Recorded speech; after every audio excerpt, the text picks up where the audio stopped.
기도하겠습니다. 한 번 더 하겠습니다. 주님이 당신을 위해 일하고 계십니다. 주님이 당신을 위해 일하고 계십니다. 할렐루야. 네, 저와 여러분에게 하나님께서 날마다 세밀하게 역사하고 계십니다. 그 역사하심이 우리의 기도를 통해서 선명하게 드러나는 복된 은혜가 저와 여러분에게 또 한 주간에 일어나기를 주의 이름으로 축원합니다. 오늘은 구원자 되시는 예수 그리스도의 오심을 기다리는 대림절 두 번째 주일입니다. 그리고 동시에 우리 교회가 굉장히 중요한 예식을 앞두고 있습니다. 은퇴식과 또 임직식과 또 목사 위임식을 오후에 이제 동시에 이루어지는 그런 날입니다. 특히 주님이 세우신 목회자를 절차에 따라 위임 예식을 가지는 것은 교회 공동체의 기쁨이자 감사이고 또 하나님께는 영광이 되는 그런 귀한 잔치의 날이다, 그렇게 생각이 됩니다. 실질적으로 성경 안에서도 그렇게 증언을 하고 있습니다. 바라건대 우리 성도님들께서 함께 또 참여하셔서 그 은혜를 함께 나누는 그런 시간이 됐으면 좋겠습니다. 여러분, 오늘은 제가 오늘 이 그 본문을 선택한 이유가 있습니다. 이것을 선택한 이유는 오늘 여러분께서 절차에 따라서 목사를 위임을 하게 되고 이 위임 예식을 성경적으로 또 어떻게 우리가 볼 수 있는가라는 걸 좀 살펴보겠습니다. 그리고 또 한 가지는 성경적으로 이 위임 예식을 어떻게 볼 것인가 보는과 동시에 그것이 오늘 우리에게, 바로 저와 여러분에게 무엇을 원하고 계시는가를 말씀을 통해서 또 한번 살펴볼 예정입니다. 이것이 가장 중요합니다. 저 혼자만 하는 게 아니라 하나님이 이 예식을 통해서 우리에게 무엇을 요청하는가를 한번 좀 살펴보도록 하겠습니다. 여러분, 구약 성경에서는 제사하는 일을 주관하는 자를 제사장 이렇게 불렀습니다. 그런데 신약 성경으로 딱 이렇게 넘어오게 되면 그 사람을 뭐라고 부르냐면 목사라고 불렀습니다. 출애굽기 29장과 레위기 8장은 동일한 내용을 풀어서 써놨는데 제사장을 위임할 때 어떻게 해야 하는지를 잘 기록하고 있습니다. 오늘 우리가 읽었던 앞부분의 내용도 준비 단계에 해당되는 그런 부분입니다. 그런데 이 제사장의 의미는 기능적으로입니다. 기능적으로 성전에서 예배를 집례하는 자를 칭하기도 하지만 동시에 예수 그리스도를 믿고 이 세상 속에서 살아가는 모든 신앙인들을 가리켜서 제사장이라고 그렇게 불렀습니다. 성경이 증언하고 있습니다. 제가 두 군데의 말씀을 읽어드리겠습니다. 출애굽기 19장 5절로 6절 말씀입니다. 이미 우리가 29장에 오기 이전에 19장에서 먼저 하나님이 그 말씀을 주셨습니다. 세계가 다 내게 속하였나니 너희가 내 말을 잘 듣고 내 언약을 지키면 너희는 모든 민족 중에서 내 소유가 되겠고 너희가 내게 대하여 제사장 나라가 되며 거룩한 백성이 되리라. 너희가 내게 대하여 나라가 되고 백성이 될 것인데 어떤 나라가 된다고 표현하고 있습니까? 제사장 나라가 될 것이다, 이렇게 표현하고 있습니다. 구약 성경에서 이미 증언을 했습니다. 그리고 신약 성경으로 넘어오게 되면 베드로전서 2장 9절 말씀이 이렇게 기록하고 있습니다. 그러나 너희는 택하신 족속이요 왕같은 제사장들이요 거룩한 나라요 그의 소유가 된 백성이니 이는 너희를 어두운 데서 불러내어 그의 기이한 빛에 들어가게 하신 이의 아름다운 덕을 선포하게 하려 하심이라, 이렇게 표현하고 있습니다. 그러나 너희는 택하신 족속이요 왕같은 제사장들이요, 제사장들, 바로 왕같은 제사장들로 구약 성경에 있는 제사장만 가리킨 게 아니라 예수 그리스도를 믿는 저와 여러분 모두를 가리켜서 왕같은 제사장이라 그렇게 명명해 주셨습니다. 따라서 저와 여러분은 오늘 이 시간 이후로, 아니 이전부터 우리는 예수를 믿음으로 말미암아 제사장의 신분을 가지고 있다는 것을 우리가 꼭 기억할 수 있었으면 좋겠습니다. 그래서 오늘 이 말씀은 저에게 주는 말씀인과 동시에 오늘 이 자리에 모인 우리 모든 왕같은 제사장들 여러분에게 주시는 메시지다라는 사실을 보시면서 어떤 부분을 우리가 적용할 수 있는지를 좀 찾아보도록 하겠습니다. 가장 먼저 생각할 수 있는 이런 질문이 생겼습니다. 하나님, 제사장 직분을 위임하는 이유가 무엇입니까?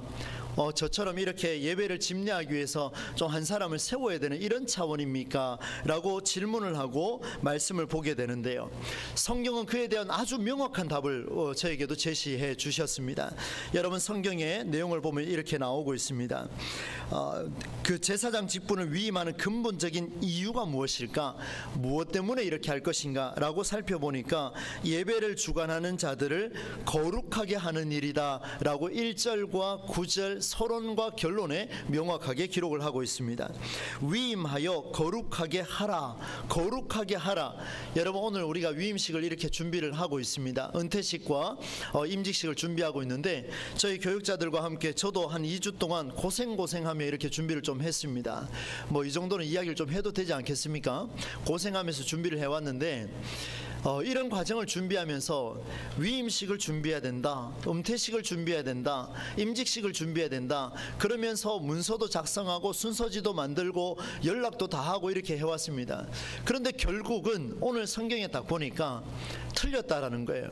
그 예식을 준비하기 위해서 준비하는 게 아니라 거룩하게 하기 위해서 임직식을 준비하라, 거룩하게 하기 위해서 은퇴식을 준비하고 목사 위임식을 준비하라는 그런 메시지가 오늘 본문 속에 들어 있습니다. 사랑하는 여러분, 오늘 우리는 중요한 예식을 앞두고 있습니다. 이런 예식을, 우리 이 예식에 참여함으로 말미암아 우리 모두가 왕같은 제사장들로서 저와 여러분과 함께 모두가 거룩하게 되어지는 놀라운 은혜가 예식을 통해서 일어나기를 주의 이름으로 축원합니다.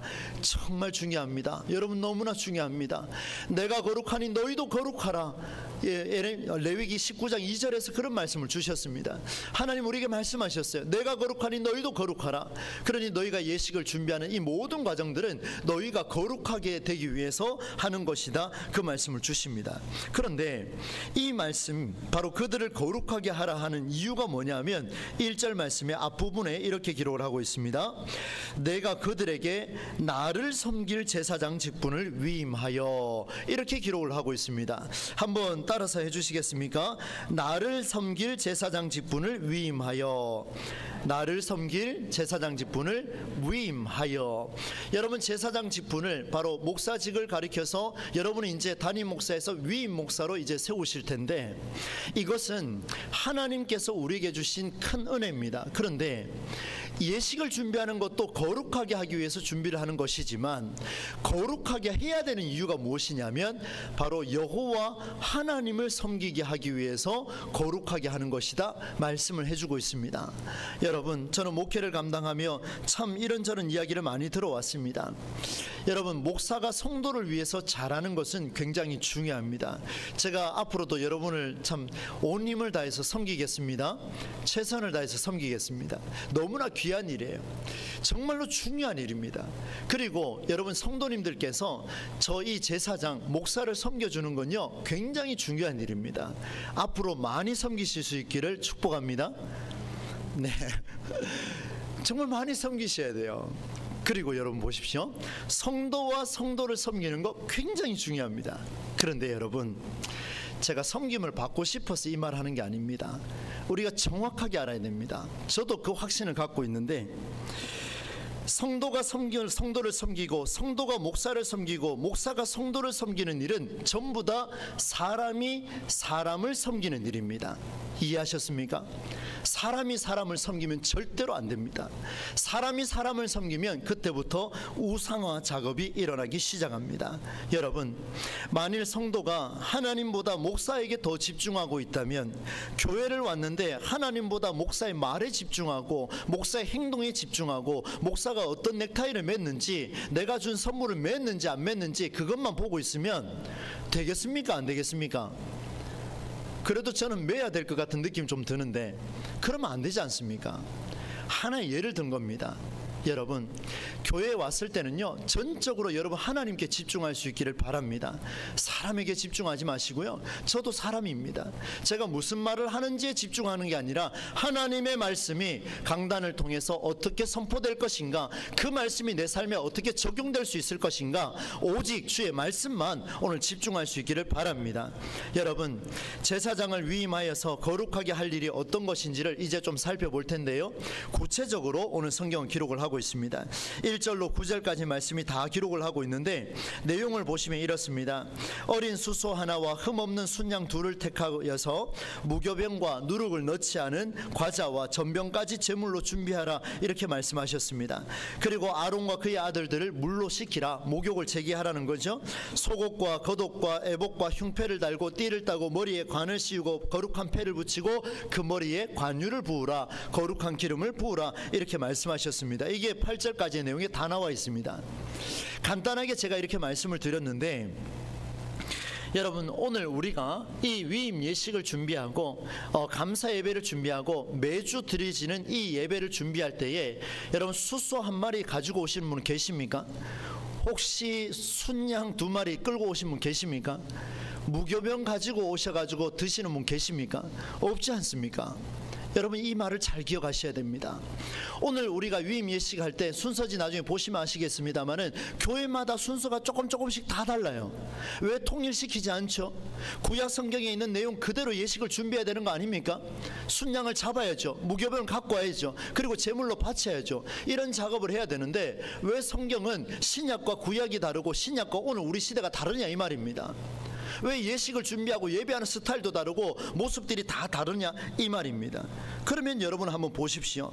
8절로 9절 말씀에 보니까 이런 말씀을 기억하고 있습니다. 그의 아들들을 데려다가 그들에게 속옷을 입히고 아론과 그의 아들들에게 띠를 띄우며 관을 씌워 그들에게 제사장 직분을 맡겨 영원한 규례가 되게 하라, 이렇게 말씀을 하고 있습니다. 여러분 동일한 절차와 동일한 방법으로 예배하지 아니하고 동일한 절차와 동일한 방법으로 오늘 예식을 행하지 않는다면 하나님이 진노하십니까?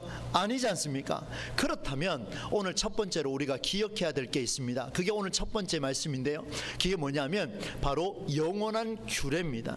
하나님이 이 예식을 거행하는 것은 너희에게 내가 명령한 그 영원한 규례, 바로 거룩하게 하라, 목사도 성도도 모두가 왕같은 제사장으로 거룩하게 하라 하신 이 메시지를 너희 가슴 속에 새기면서 거룩한 삶을 살라. 어떻게 해요? 하나님을 섬기고자 거룩한 삶을 살라.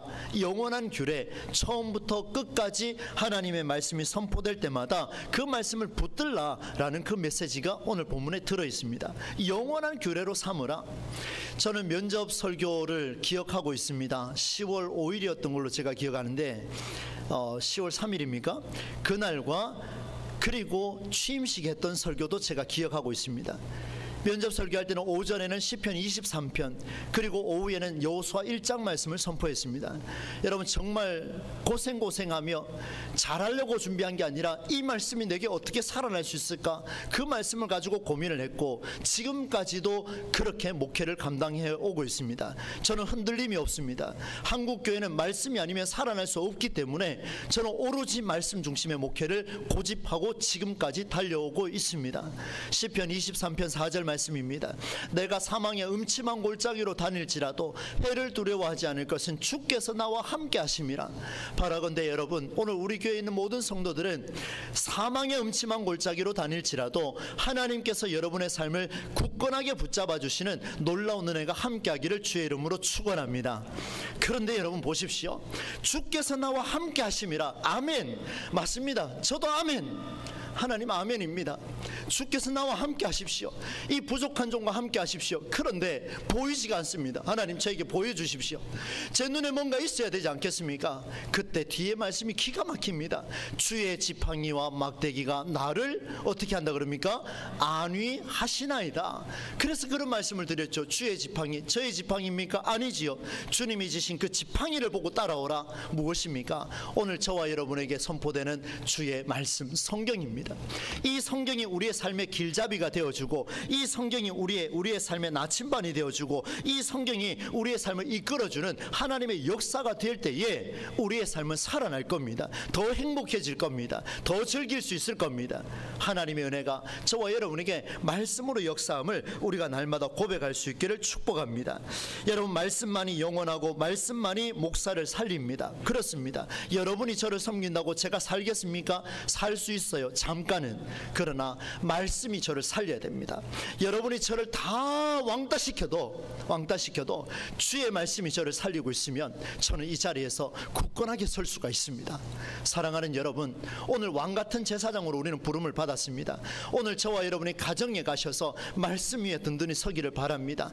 그 말씀이 여러분의 가정을 이끄셔야 됩니다. 그 말씀이 여러분의 삶을 주관할 때에 역사가 나타납니다. 여러분, 두 번째는요, 이 말씀도 저희 가슴을 울렸습니다. 제사장을 위임하는 절차로 속옷부터 겉옷까지 다 입어라. 맞습니다. 오늘도 아침에 우리가 나올 때 속옷도 입고 겉옷도 입고 양말 신고 위에 코트 걸치고 다 나왔지 않습니까? 그런데 오늘 성경에 보니까 그의 가슴에, 저와 같이 이 목회자의 가슴에, 오늘 왕같은 제사장으로 불러 모인 우리 모두의 가슴에 흉패를 붙이라, 이렇게 말씀하고 있습니다. 여러분, 성경에 나와 있습니다. 여러분, 28장 15절로 넘어가 보면 흉패를 어떻게 만드는지, 어떤 의미가 담겨 있는지 그대로 드러나고 있습니다. 여러분, 28장 29절 30절 한번 보시겠습니까? 아론이 성소에 들어갈 때에는 이스라엘 아들들의 이름을 기록한 이 판결 흉패를 가슴에 붙여 여호와 앞에 영원한 기념을 삼을 것이라. 너는 우림과 둠밈을 판결 흉패 안에 넣어 아론이 여호와 앞에 들어갈 때에 그의 가슴에 붙이게 하라. 아론은 여호와 앞에서 이스라엘 자손의 흉패를 항상 그의 가슴에 붙일지니라. 아멘. 여러분, 이제 저를 보시면 되겠습니다. 하나님 말씀하셨어요. 모세에게 말씀하셨습니다. 아론이 성소에 들어갈 때에는 그의 가슴에 제사장으로서 사각형이 되어 있는 잘 짜여진, 보석으로 꾸며진, 최고의 실로 꾸며진 흉패를 붙이라, 이렇게 말씀하고 있습니다. 그런데 흉패를 붙이면 되죠. 그거 하나 못 붙이겠습니까? 그런데 이 흉패에 뭐가 들었냐면 네 줄로 되어 있는 그 보석 총 12개에 누구의 이름이 기록되어 있느냐? 야곱의 12아들의 이름이 기록되어 있습니다. 이스라엘의 12지파입니다. 하나님께서 이스라엘의 12지파를 제사장의 가슴팍에 박아두고 너는 성전에 들어갈 때 그렇게 왕래하라, 이 말씀을 주셨습니다. 사랑하는 여러분, 이 말씀 오늘 우리에게 왕같은 제사장으로 부름받은 우리 모두에게 주시는 말씀입니다. 교회를 향한 제가 그렇게 살아야 되고, 가정을 향한, 교회를 향한, 세상을 향한 여러분들이 그렇게 살라는 하나님의 메시지가 들어있습니다. 무슨 말입니까? 흉패라고 하는 것은 손이나 다리나 머리에 붙이는 게 아닙니다. 반드시 가슴에 붙이라, 그렇게 말합니다. 12민족의 백성들의 이름을 제사장아, 목사야, 네 가슴에 붙여라. 네 심장에 붙이고 성전에 들어가라. 네 심장을 걸고 그를 위해 부르짖으라, 이 말씀입니다. 여러분, 우리는 왕같은 제사장들입니다. 우리는 기도를 그렇게 가볍게 합니다. 너무나 쉽게 합니다. 그리고 부르짖습니다. 그런데 여러분, 우리가 중보하는 그 기도가 여러분에게 어떻게 다가오고 있습니까? 저는 지금까지도 잠깐 힘들 때도 있었지만 부임한 이후 지금까지 여러분과 약속을 저는 지키고 있습니다. 그 약속이 뭐냐 하면 제가 실물로 보여드리려고 갖고 왔습니다. 2023년도에는 한 권을 가지고 제가 부르짖었습니다. 정말로 눈물로 부르짖었습니다. 올해는 2권을 가지고 부르짖었습니다.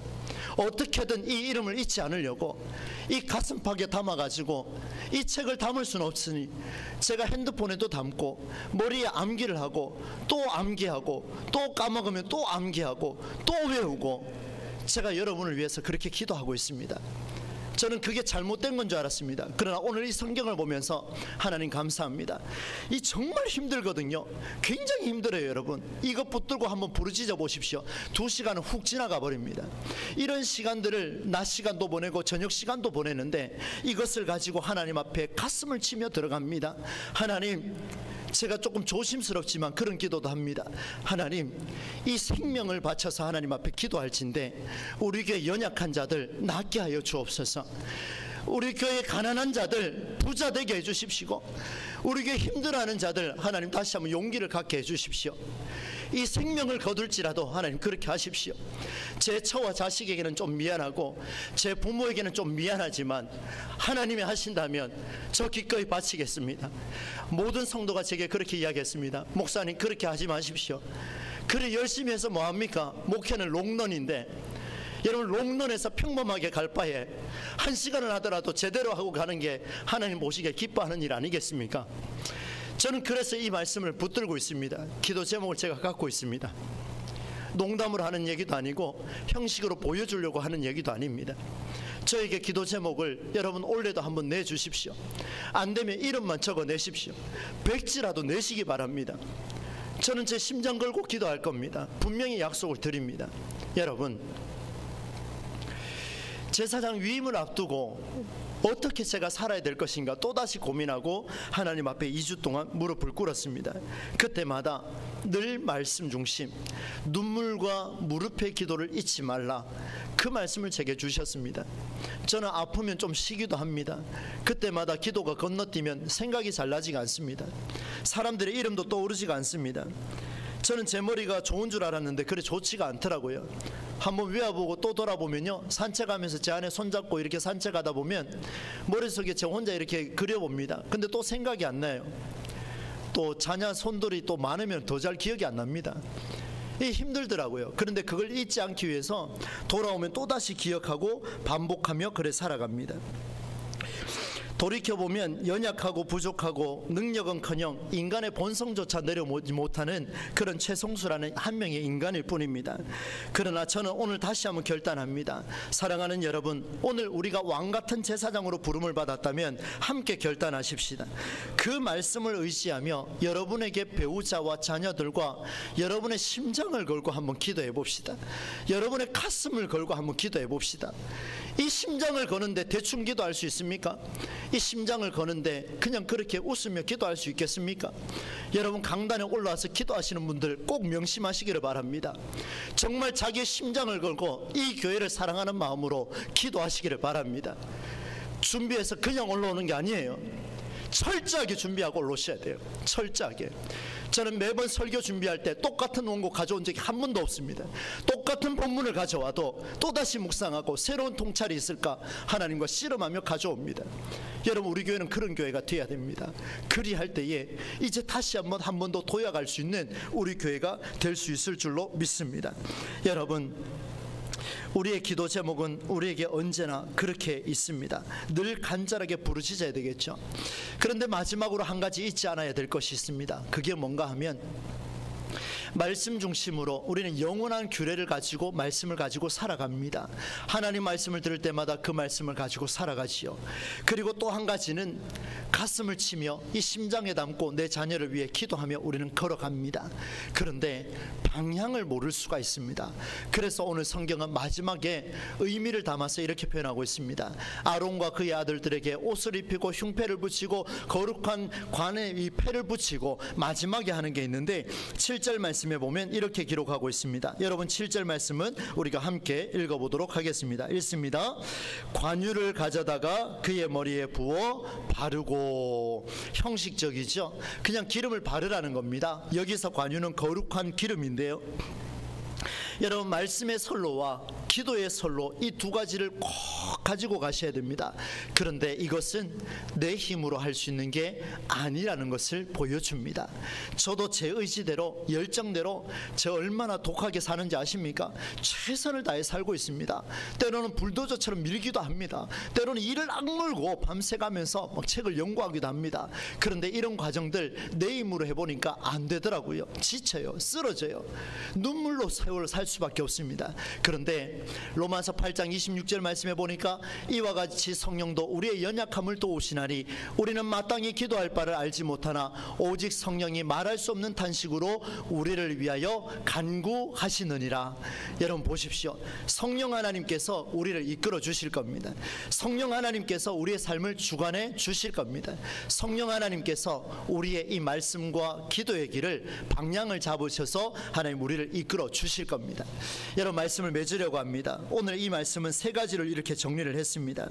먼저는 하나님의 말씀이 우리의 삶의 주관이 되어야 됩니다. 그 말씀은 변함이 없습니다. 풀은 마르고 꽃은 시드나 하나님의 말씀은 영원히 서리라. 영원히 서리라. 하나님의 말씀만이 우리에게 서게 될 것입니다. 그 말씀을 서게 하고 그 말씀을 가지고 우리가 기도할 때는 이 가슴을 치며 이 가슴에 네 이름을 걸고 기도하시고, 그리고 이것은 우리가 할 수 있는 것이 아니라 하나님이 이끌어 주셔야 합니다. 바로 성령의 충만함이 우리에게 일어나야 될 줄로 믿습니다. 우리 교회 위에, 특별히 찬양하시는 우리 찬양대 위에 성령의 기름 부으심이 날마다 풍성하게 나타나기를 주의 이름으로 축복합니다. 마지막 성경 구절 읽고 기도하겠습니다. 갈라디아서 6장 8절 말씀입니다. 자기의 육체를 위하여 심는 자는 육체로부터 썩어질 것을 거두고 성령을 위하여 심는 자는 성령으로부터 영생을 거두리라. 여러분, 자기의 육체를 위하여 심는 자는 육체로부터 무엇을 거둔다고 하고 있습니까? 썩어질 것을 거둘 것입니다. 교회에 와서 사람을 보기 시작하면 썩을 것을 거둘 것입니다. 교회에 와서 심장을 걸지 않고 바리새인처럼 보이기 위해 기도하는 자는 썩어갈 것입니다. 교회에 와서 어디로 갈지 모르고 방향을 잃고 살아가는 자는 썩어질 것입니다. 그러나 어디로 가야 될지 방향을 알고 성령의 이끌림을 받아 가슴을 치며 내 심장을 걸고 기도하고, 내 심장을 걸고 자녀를 위해, 배우자를 위해 기도하고, 그리고 그 말씀 위에 든든히 서가기를 강구하는 자는 오늘 말씀해 보니까 영생을 거두리라, 이렇게 말씀하고 있습니다. 사랑하는 여러분, 오늘 이 시간 이후로 12월을 마무리하고 이제 1월을 또 마무리할 텐데, 근심과 걱정과 두려움과 우울함과 절망과 답답함과 사업이 풀리지 않고 이런 걱정 근심 속에서 사로잡힌 자들에게 위로와 힘과 생명을 불어넣어주는 그런 자들, 바로 성령으로부터 영생을 거두어 갈 수 있는 저와 여러분이 되기를 소망하고, 또 일에 우리가 쓰임받아서 우리 교회도 한층 더 부흥해가는 그런 역사가 임하기를 주님의 이름으로 간절히 축원합니다. 하나님 아버지, 하나님께서 우리에게 허락하신 말씀을 가지고 다시 한번 우리의 삶을 점검합니다. 귀한 예식을 앞두고 우리가 하나님 앞에 섰습니다. 너희는 왕같은 제사장들이라 말씀하여 주셨는데, 우리가 세상 속에서, 가정에서, 교회에서 왕같은 제사장으로서 살게 하여 주시고, 이 제사장을 거룩하게 하라, 하나님을 섬기기 위해 거룩하게 하라 말씀하셨사오니, 오늘도 몸을 깨끗이 하며 새 옷을 입고 하나님 앞에서 가슴에 흉패를 붙이며 또한 관유를 기름 부어서 하나님께서 원하시는 성령의 이끌림을 받는 귀한 삶을 우리 모두가 살아갈 수 있도록 인도하여 주옵소서. 예수님의 이름으로 축복하며 기도하옵나이다. 아멘. 다 함께 찬송가 315장 들으시겠습니다.